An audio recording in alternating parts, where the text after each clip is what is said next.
Yo, halo semuanya. Ketemu lagi kita untuk melanjutkan series All of Us Are Dead di episode yang ke-10.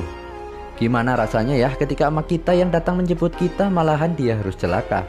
Sakit sekali pastinya, dan begitulah yang dialami Chongsan sekarang. Akankah dia tetap kuat menghadapi keadaan ini? Kita akan tahu sesaat lagi.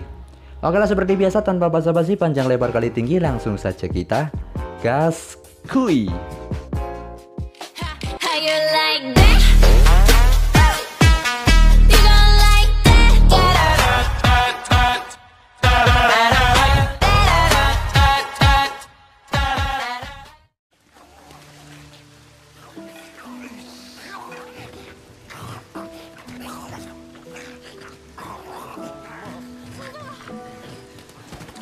Setelah menyadari sebuah kenyataan pahit di mana ibu Chongsan yang datang harus menjadi zombie, Chongsan pun nampak tertekan dan gak tahu harus ngapain. Sementara itu, Desu dan yang lain yang tidak mengetahui ya kalau itu zombie ibunya Chongsan main keroyok aja sama zombie ibunya Chongsan. Chongsan yang gak terima melihat ibu zombinya digebukin rame-rame coba untuk menghentikannya. Namun Chongsan harus bisa menerima kenyataan ini kalau ibunya tidak akan pernah kembali lagi. Desu dan yang lain berhenti melakukan pengeroyokan tersebut setelah teriakan Chongsan memanggil ibunya.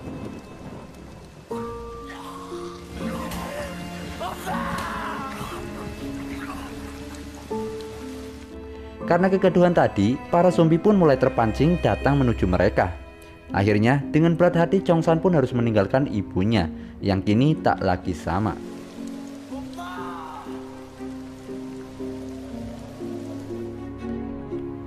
Sementara itu, Jang Hari and the gang masih coba terus bergerak dengan membawa Johnson yang cuma bisa rebahan karena luka yang dia alami. Sementara itu Ryungnya terjatuh, tapi Jimin yang harusnya membantunya malah kabur karena ketakutan.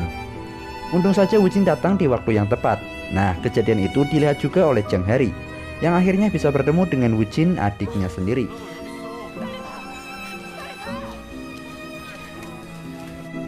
Sedangkan Jimin seperti mendapat karma ya, dia yang gak mau nolongin temennya malah nyasar dan meet up dengan banyak zombie. Di sisi lain, gerombolan yang udah menjadi satu ini berhasil masuk ke dalam sebuah gedung. Dan apakah mereka semua akan aman? Tentu saja tidak, karena dalam gedung tersebut terdapat banyak zombie juga. Kaburlah mereka. Namun Min-jae terpisah dengan gerombolan. Sementara itu, Chun-song yang merasa dirinya hanya menjadi beban tim ya, karena gak bisa ngapa-ngapain gitu, memutuskan untuk mengorbankan dirinya dan menahan para zombie agar tidak terus mengejar teman-temannya.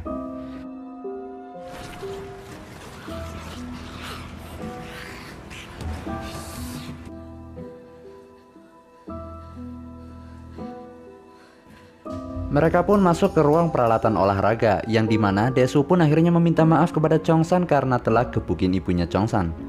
Sedangkan Chongsannya sangat terpukul dengan apa yang dia alami.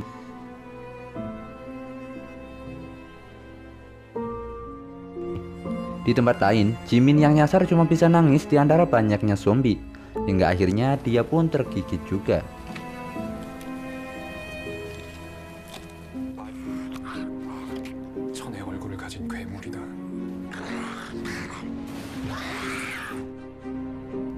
Di samping itu, komandan dan bawahannya sedang menganalisis video Pak Guruli yang menyebutkan bahwa tidak ada obat yang ampuh untuk melawan virus ini. Dan cara satu-satunya untuk menghentikan virus tersebut adalah memusnahkan inangnya sampai habis ke akar-akarnya.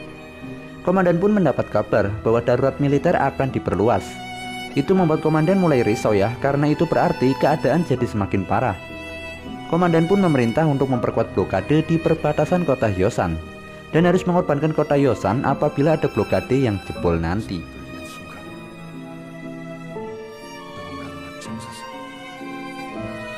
Di samping itu, anggota dewan diminta untuk mengundurkan diri dari jabatannya oleh ketua partai karena kegagalannya menangani kekacauan di kota Hyosan. Balik lagi ke gerombolan yang dimana yang lain tertidur pulas, namun Chongsannya begadang semalaman tanpa kopi, tanpa cemilan.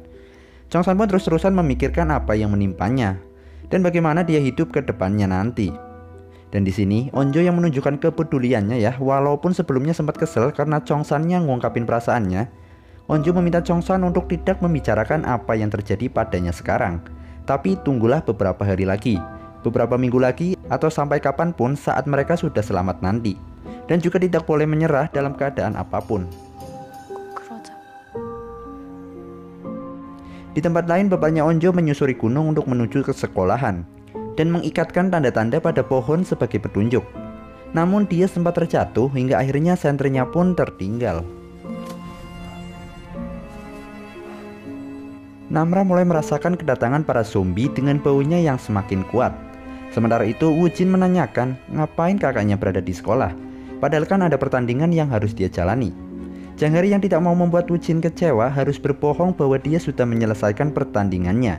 Ditambah lagi Mijin yang nambah-nambahin kalau Janghari udah langsung masuk tim nasional jalur kilat karena mendapat poin memanah yang luar biasa.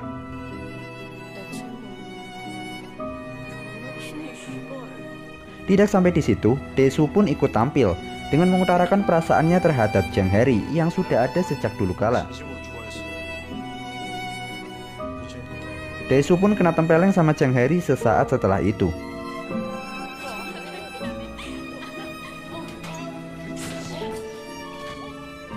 Di tempat lain, Guinam yang gak kapok-kapok ya, dia pergi ke atap sekolahan dan dia pun kena prank karena tentu saja gak akan nemuin siapa-siapa di sana. Sementara itu, Suhyok mempunyai rencana untuk menggunakan troli-troli di sana sebagai alat untuk mereka keluar. Mulailah mereka merakit troli-troli itu menjadi semacam benteng bergerak.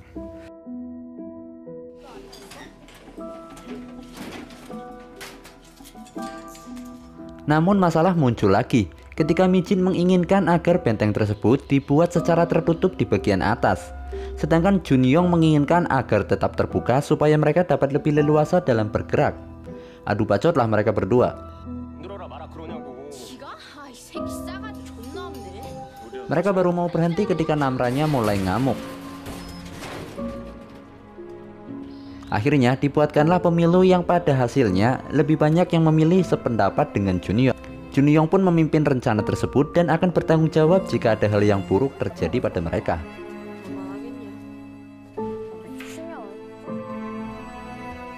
Sedangkan di lab, pengujian yang dilakukan ternyata sesuai dengan apa yang dijelaskan dalam video Pak Guruli, di mana orang yang terinfeksi maka secara medis dia sudahlah mati dan viruslah yang menggerakkan tubuhnya. Namun tentang kasus yang dialami Enji, ilmuwan masih kebingungan karena Enjinya masih hidup sampai sekarang. Jadi ilmuwan pun menyimpulkan bahwa memusnahkan inangnya adalah solusi terbaik.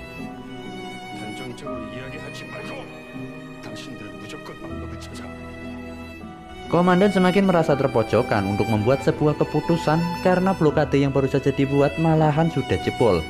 Dan para zombie sudah mulai jalan-jalan di kota tetangga.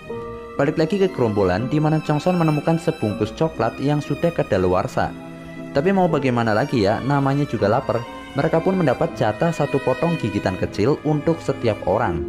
Ya walaupun gak semua mau memakannya sih. Namun gara-gara Daesunya udah kelaparan tingkat maksimal ya, dia pun melupakan kalau Junyongnya belum mendapatkan jatahnya. Waduh, so sad sekali nih Junyong. Udah sabar menanti malah gak kebagian. Oke lah, akhirnya mereka pun sudah siap dengan body full armor dan berbagai macam alat gebuk.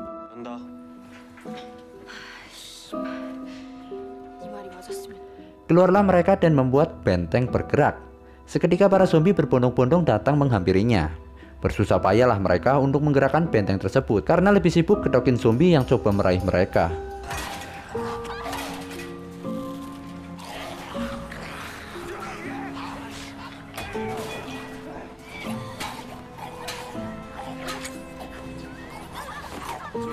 Di tempat lain, Guinam sudah mulai mencium keberadaan Chongsan dan teman-temannya. Segeralah Guinamnya gaskui menuju TKP. Sedangkan pada saat itu Mijin hampir saja tergigit oleh zombie. Untung saja Junyong dapat menyelamatkannya. Namun naas, malahan dialah yang akhirnya tergigit. Karena sudah mengatakan bahwa dia akan bertanggung jawab, Junyong pun loncat keluar dan mengorbankan dirinya, serta membukakan jalan buat teman-temannya untuk bisa bergerak. Jimin yang sebelumnya adu bacot dengan Junyong merasa sangat sedih melihat Junyong yang menyelamatkannya malahan harus menjadi zombie.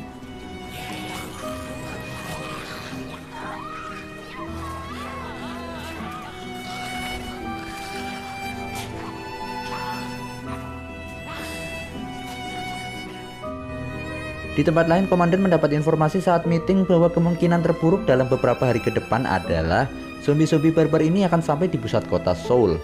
Jika tidak ada tindakan yang segera dilakukan, komandan pun memutuskan untuk melakukan pengeboman kota Hyosan. walaupun mendapat tentangan dari bawahannya. 효산씨 날려버릴 생각이십니까? Sementara itu bapaknya Onjo berhasil melewati gunung dan sampai di proyek bangunan sekolah, yang dimana banyak zombie yang coba membegalnya. Di sisi lain, gerombolan yang udah sampai pintu keluar mendapat apes lagi, karena ternyata pintu keluarnya terkunci.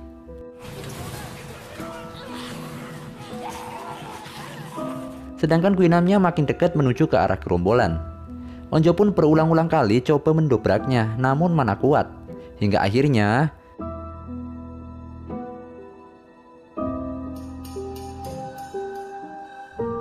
bapaknya Onjo yang sampai duluan di sana dapat membukakan pintunya dari luar. Onjo pun sangat senang dan langsung memeluk bapaknya. Episode ke-10 pun selesai.